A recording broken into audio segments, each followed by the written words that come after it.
അപ്പോഴേ കൂട്ടുകാരെ ഒരു കുഞ്ഞ് സന്തോഷം പങ്കുവയ്ക്കാനാണ് കേട്ടോ കൂട്ടുകാരായിട്ട്. വീഡിയോ ഇഷ്ടപ്പെട്ടെങ്കിൽ ലൈക്ക് ചെയ്ത് ഷെയർ ചെയ്ത് കമൻറ്റ് ചെയ്തേക്കണേ. അപ്പോൾ പലരും ചോദിക്കാറുണ്ട് ഷാനിക്ക് എത്ര മക്കളുണ്ട്, ഫാമിലി ഹസ്ബൻഡ് എന്ത് ചെയ്യുന്നു ഇങ്ങനെയൊക്കെ. എൻ്റെ ഹസ്ബൻഡ് ഒരു അധ്യാപകനാണ്. എനിക്ക് 2 പെൺമക്കളാണ്. മൂത്തവൾ ലണ്ടനിലാണ്, മാരീഡാണ്, ജോലിയും വിവാഹം കഴിഞ്ഞവർ സെറ്റിലായിട്ടുണ്ട് അവിടെ. പിന്നെ ഇളയ മോള് +2 പഠിക്കുന്നു. അപ്പോൾ ഈ സന്തോഷം എന്താണെന്ന് വെച്ചാൽ 2.5 വർഷം കൂടി എൻ്റെ മോളെ പിക്ക് ചെയ്യാൻ പോകുന്ന റെഡിയായി നിൽക്കുകയാണ് കേട്ടോ. അപ്പോൾ ഈ 2.5 വർഷത്തെ ഒരു ഗ്യാപ്പ് അവർ വരാൻ വന്നതെന്ന് വെച്ചാൽ കഴിഞ്ഞ മാർച്ച് വരാനിരുന്ന കുട്ടികൾക്ക് ഓരോ കാരണങ്ങൾ നമ്മൾ ആ തടസ്സങ്ങൾ വന്നപ്പോൾ ഓരോ കാരണങ്ങൾ പറഞ്ഞ് നീണ്ടു പോയതാണ്. വരാനിരുന്നവർ ഞാനായിട്ട് ഇപ്പം വരണ്ട എന്ന് പറഞ്ഞ് വിലക്കിയിട്ടാണ്. പക്ഷേ ഇനിയും പറഞ്ഞ് നീട്ടി പോയിട്ട് കാര്യമില്ലല്ലോ എന്ന് വിചാരിച്ചു. അപ്പോൾ ഏതായാലും ഞങ്ങൾ വിളിക്കാൻ പോവുകയാണ്. അപ്പോൾ മോള് നേരത്തെ പറഞ്ഞിട്ടുണ്ടായിരുന്നു അവൾ പോയി ഫസ്റ്റ് പ്രാവശ്യം വന്നപ്പോൾ എയർപോർട്ടിലെത്തിയപ്പോൾ ഞങ്ങളൊന്ന് വിളിക്കാൻ ഒരു 5 മിനിറ്റ് ഡിലേ ആയിപ്പോയതിൻ്റെ ഒരു വിഷമം പങ്കുവെച്ചിട്ടുണ്ടായിരുന്നു.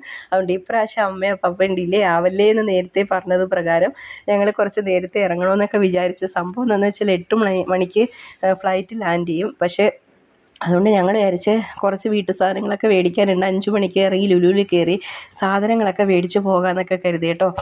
അപ്പോൾ ഈ കാലിൻ്റെ ഷോ കാണിക്കുന്നത് എന്താണെന്ന് വെച്ചാൽ ഓൺലൈനിൽ നിന്ന് മേടിച്ച ചെരുപ്പാണ്. പക്ഷെ നല്ല ഗ്ലേസിങ് ഉണ്ട്, 200 രൂപയുള്ളൂ. അതൊക്കെ ഈ ഷോ കാണിക്കുന്നത് കേട്ടോ.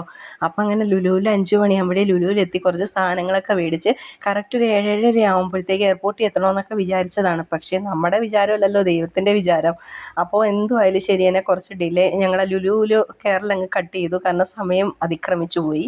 അതുകൊണ്ട് ഒരു 6 മണി കഴിഞ്ഞപ്പോഴേ വീട്ടിൽ നിന്ന് ഇറങ്ങിയിട്ട് ആദ്യമേ ഞാനും എൻ്റെ ചെറിയ മോളും കൂടെ പ്ലാൻ ചെയ്തിരുന്ന ഒരു അവർ വരുമ്പോൾ സ്വീകരിക്കാനായിട്ട് നല്ലൊരു ഓക്കെയൊക്കെ ആയിട്ട് കൈ കരുതണമെന്നൊക്കെ വിചാരിച്ചതാണ്. പക്ഷെ നമ്മുടെ പ്ലാനൊന്നും നടന്നില്ല.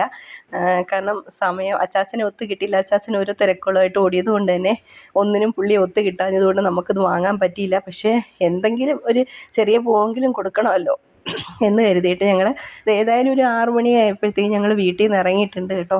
വീട്ടിൽ നിന്നില്ല, വെള്ളത്തിൽ നിന്ന് എണീറ്റ് വന്ന കോഴിയെപ്പോലെയായിരുന്നു എൻ്റെ അവസ്ഥ. കാരണം കുളിച്ച് മുടി പോലും ചീകാതെ അതുപോലെ ഇട്ടുകൊണ്ടാണ് പോകുന്നത്. അത് എന്ന് പറഞ്ഞാൽ അവർ വരുന്നതിൻ്റെ ആ ഒരു ത്രില്ല്, അതിൻ്റെ ഒരു ഫീലിങ്സാണ് ഈ കാണുന്നത് കേട്ടോ. അപ്പോൾ അങ്ങനെ ഞങ്ങൾ പോകുന്ന വഴിക്ക് 1-2 കേക്ക് വേൾഡിലും കൂടെ കയറാമെന്ന് വിചാരിച്ചു. കാരണം എന്താണെന്ന് വെച്ചാൽ മോള് അവിടെ നിന്ന് വരുന്നതിന് മുമ്പേ വിളിച്ചു പറഞ്ഞു. അവർക്ക് പ്രത്യേകിച്ച് മോളുടെ ഹസ്ബൻഡിന്. അപ്പോൾ മോന് ഭയങ്കര ഇഷ്ടമാണ് ജിലേബിയും ലഡുവും ഒക്കെ. അതായത് നല്ല ഈ നെയ്യിലൊക്കെ എടുത്തിട്ട് ഉണ്ടാക്കിയ ആ ഒരു ഓറഞ്ച് ലഡുവൊക്കെ മോന് ഇഷ്ടമാണ്. അപ്പോൾ അത് മേടിച്ച് വെച്ചേക്കണേ വരുമ്പോൾ തന്നെ എന്ന് പറഞ്ഞിരുന്നത് കൊണ്ട് തന്നെ ഞങ്ങൾ പോകുന്ന വഴിക്ക് തന്നെ അതും കൂടെ സംഘടിപ്പിക്കാനുള്ള നെട്ടോട്ടത്തിലാണ് ഇതേ കടകളിൽ കയറുന്ന കാഴ്ച കാണുന്നത്. അപ്പോൾ ഞങ്ങൾ ഏതായാലും ലഡു ഏതായാലും ഒത്തു കിട്ടി. പക്ഷേ ജിലേബി ആ സമയത്ത് ഒത്തു കിട്ടില്ല. ഇനിയിപ്പോൾ വിചാരിച്ചു അവരെത്തിക്കഴിഞ്ഞിട്ട് മേടിക്കാമല്ലോ എന്ന് വിചാരിച്ചു കേട്ടോ. അങ്ങനെ ഏതായാലും ഞങ്ങൾ ലഡു ഒത്തു കിട്ടിയൊരു സന്തോഷത്തിലാണ് ഇത് ലഡുവും കൊണ്ട് വരുന്ന പൊക്കി പിടിച്ച് കാണിക്കുന്നുണ്ടല്ലേ. അപ്പോൾ ആ ലഡുവൊക്കെ മേടിച്ചു. ഇനി നമ്മൾ ഏതായാലും ഒരു പൂവൊക്കെ കിട്ടുമെന്ന് വിചാരിച്ചു. ഒന്നും കിട്ടിയില്ല നമുക്ക്. പിന്നെ അതേ പൂവിൽ ഞങ്ങൾ നല്ല ഭംഗിയുള്ള റോസിൽ നമ്മളങ്ങ് നിർത്തി കേട്ടോ. ഏതായാലും അതങ്ങ് വിചാരിച്ചിട്ടാണ് മേടിച്ചത്. കാരണം കട ക്ലോസ് ചെയ്യുന്ന സമയമായിരുന്നു. അങ്ങനെ കിട്ടിയതാവട്ടെ എന്ന് കരുതി ഞങ്ങളതും കൂടെ കൊണ്ട് വീണ്ടും കാറിലേക്ക് കയറി പോവുകയാണ് കേട്ടോ. കാരണം ആദ്യ പ്രാവശ്യം വന്നപ്പോൾ ഉണ്ടായിരുന്ന ഒരു വിഷമം, ഞങ്ങൾ ലേറ്റായതിൻ്റെ ഒരു വിഷമം തീർക്കാൻ വേണ്ടി നേരത്തെ തന്നെ എത്തണമെന്ന് ഞങ്ങളും കരുതി കേട്ടോ. അപ്പോൾ പിന്നെ പോകുന്ന വഴിക്ക് നമ്മുടെ ബേക്ക് ഹൗസ് കണ്ടിരുന്നു. അവിടെയും കൂടെ കയറിയ ജിലേബി ഉണ്ടോ എന്ന് അന്വേഷിക്കാൻ പോയതാണ്. പക്ഷെ നടന്നില്ല. അപ്പോൾ ഏതായാലും കഥ വീണ്ടും മുന്നോട്ട് പോകട്ടെ. അപ്പോൾ കുട്ടികൾ വന്നിരിക്കുന്ന കുറച്ച് ദിവസത്തേക്കുള്ള 2-2.5 ആഴ്ചയൊക്കെ ദിവസത്തേക്കേ ഉള്ളൂ കുട്ടികൾ വന്നിരിക്കുന്നത്. അപ്പോൾ ഈ സമയം എന്ന് പറയുന്നതും രണ്ടാമത്തെ മോളുടെ എക്സാമൊക്കെ ആയിരിക്കുന്ന സമയം. പക്ഷേ പിന്നെ നമ്മളതൊന്നും നോക്കിയില്ല. കാരണം എന്താണെന്ന് വെച്ചാൽ എല്ലാത്തിനും ഒരു സമയമുണ്ടല്ലോ.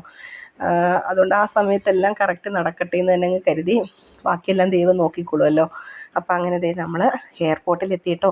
ഈ എയർപോർട്ടുമായിട്ട് എനിക്ക് കുറച്ച് അഭേദ്യ ബന്ധമുണ്ട്. കാരണം ഒരു നോസ്റ്റു ഫീലിങ്സാണ് എനിക്കെപ്പോഴും. കാരണം എൻ്റെ കുഞ്ഞുനാൾ മുതൽ പലവട്ടം ഞാൻ എൻ്റെ ഫാദറിനെ കൊണ്ടാക്കാനും കൊണ്ടുവരുവാനും ഒക്കെ ആയിട്ട് ഞാനിവിടെ വന്നിട്ടുള്ളത് കൊണ്ട് തന്നെ എനിക്ക് മറ്റേത് എയർപോർട്ടിനേക്കാളും കുറച്ചും കൂടെ ഒരു അറ്റാച്ച്മെൻറ്റ്, നമുക്കൊക്കെ ആ ഒരു അറ്റാച്ച്മെൻറ്റ് ഉണ്ടാവില്ല. കുഞ്ഞുനാളിൽ എന്തൊക്കെയാണോ നമ്മളിലുള്ളത്, നമ്മൾ പോയിട്ടും വന്നിട്ടും കണ്ടിട്ടും നിന്നിട്ടുള്ള സ്ഥലങ്ങൾ, അതിനോടൊക്കെ നമുക്ക് ഭയങ്കര ഒരു അറ്റാച്ച്മെൻ്റ് അല്ലേ. അതുപോലെയാണ് എനിക്ക് ഈ ട്രിവാൻഡ്രം എയർപോർട്ട് കേട്ടോ. അങ്ങനെ തിരുവനന്തപുരം എയർപോർട്ടിലേക്ക് എത്തിയിട്ടുണ്ട്. അവിടെ പിന്നെ കുറച്ചൊരു ഫോട്ടോഷൂട്ട് ഷോ ഓഫൊക്കെ കാണിക്കണമല്ലോ, അത് നമ്മുടെ സ്ഥിരം പരിപാടിയാണല്ലോ. അപ്പോൾ അങ്ങനെ അവിടെ ചെന്ന് ഞങ്ങളൊരു 7:30 ആയപ്പോഴത്തേക്ക് ഏതായാലും അവിടെ എത്തി. കാരണം ഡിലേ വേണ്ട എന്ന് കരുതിയിട്ട് തന്നെയാണ്.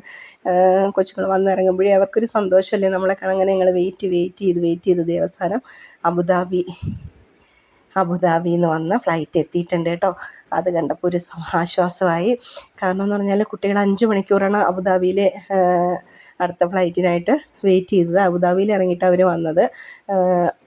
അപ്പോൾ അതുകൊണ്ട് അബുദാബി എയർപോർട്ടിൽ വന്ന് അങ്ങനെ ഞാൻ ആദ്യം എടുത്തൊരു കെട്ടിപ്പിടുത്തത്തിൻ്റെ വീഡിയോ ലാസ്റ്റ് ഇടേണ്ടതാണ്. കാരണം അത് ഇടയ്ക്ക് വന്നങ്ങ് ഷോർട്ടാണ്. പിന്നെ ഏതായാലും ഞങ്ങൾ വന്നു, സന്തോഷമായി. പിന്നെ കുട്ടികൾ നേരത്തെ പറഞ്ഞിരുന്നു വന്നിറങ്ങുന്ന ദിവസം നൈറ്റ് നമുക്ക് മന്തി കഴിച്ചാൽ മതിയെന്ന്. അങ്ങനെ ഞങ്ങൾ നേരെ ജസ്റ്റ് കുറച്ച് സാധനങ്ങൾ ഏതായാലും മേടിക്കാൻ ലേറ്റായില്ലല്ലോ, 9 മണിയല്ലേ ആയുള്ളൂ എന്ന് വിചാരിച്ചിട്ട് നേരെ ലുലുവിലേക്ക് ഒരു സാധനം മേടിച്ച് അവർ പറഞ്ഞ പ്രകാരം നമ്മൾ മന്തി കഴിച്ചു. കാരണം കുട്ടികൾ അവിടുന്ന് വരുമ്പോൾ നാട്ടിലേക്ക് വരുമ്പോൾ നാട്ടിലെ ഫുഡൊക്കെ ഒന്ന് നന്നായിട്ട് കഴിക്കാനൊക്കെ ഉള്ളൊരു താല്പര്യത്തിൽ തന്നെയല്ലേ എല്ലാവരും വരുന്നത്. അവിടെ കിട്ടാത്ത കുറച്ച് കാര്യങ്ങളുണ്ടല്ലോ. മാത്രമല്ല നമ്മുടെ കേരളത്തിൽ ജനിച്ചു വളർന്ന കുട്ടികൾക്ക് ഇവിടുത്തെ ഒരു ടേസ്റ്റൊക്കെ ഉണ്ടാവുമല്ലോ. മോന് അവിടെ വളർന്നതാണ് കേട്ടോ. മോളാണ് ഇവിടുന്ന് അങ്ങോട്ട് പോയത്, മോൻ അവിടെ തന്നെ വളർന്നതും പഠിച്ചതൊക്കെയാണ്. അപ്പോൾ എന്നാലും നമ്മുടെ ഒരു ഫുഡിനോട് എല്ലാവർക്കും ഒരു പ്രത്യേക താല്പര്യമൊക്കെ ഉണ്ടല്ലോ, അവിടെ കിട്ടാത്ത ചിലതൊക്കെ. അപ്പോൾ ഏതായാലും നമ്മുടെ വീഡിയോ ഇഷ്ടമുണ്ടെങ്കിൽ ലൈക്ക് ചെയ്ത് ഷെയർ ചെയ്ത്